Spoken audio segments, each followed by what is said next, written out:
जय गुरु दोस्तों, मोहन की गूंज में आपका स्वागत है। पूज्य श्री रविशंकर जी की इस पुस्तक से आज का टॉपिक हम ले रहे हैं संतुलन। चलिए देखते हैं। बहुत से लोग क्या महत्वपूर्ण है इसमें अटक जाते हैं। क्या महत्वपूर्ण है इस समय इसी के बारे में सोचते रहते हैं। तुम्हें जो महत्वपूर्ण होता है वह केवल वही करना क्यों आवश्यक है। जब तुम किसी वस्तु या काम को महत्वपूर्ण कहते हो तो अपनी विशालता को सीमित कर लेते हो। किसी चीज़ के महत्वपूर्ण होने के लिए कई चीज़ों को महत्वहीन होना पड़ेगा, इसलिए तुम महत्वहीन चीज़ों को हटा नहीं सकते। किसी चीज़ को महत्वपूर्ण बनाने के लिए महत्वहीन चीज़ों का होना आवश्यक है।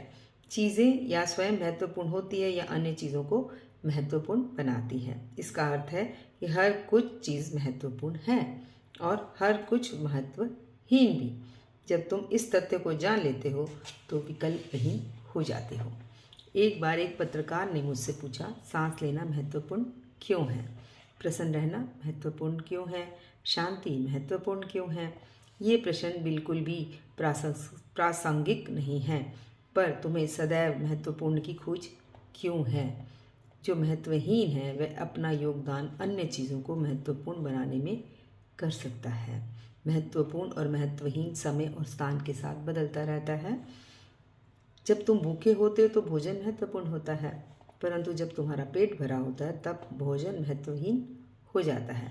जब कुछ आवश्यक होता है तुम उसे महत्वपूर्ण और महत्वहीन में नहीं बांट सकते। वह चुनाव के परे है। हर कुछ महत्वपूर्ण है, ये कर्म योग है।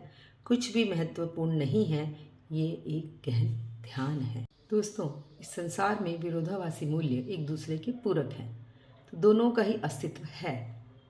अब ये हमको समझना है किसको कब महत्वपूर्ण बनाना है और कब महत्वहीन बनाना है।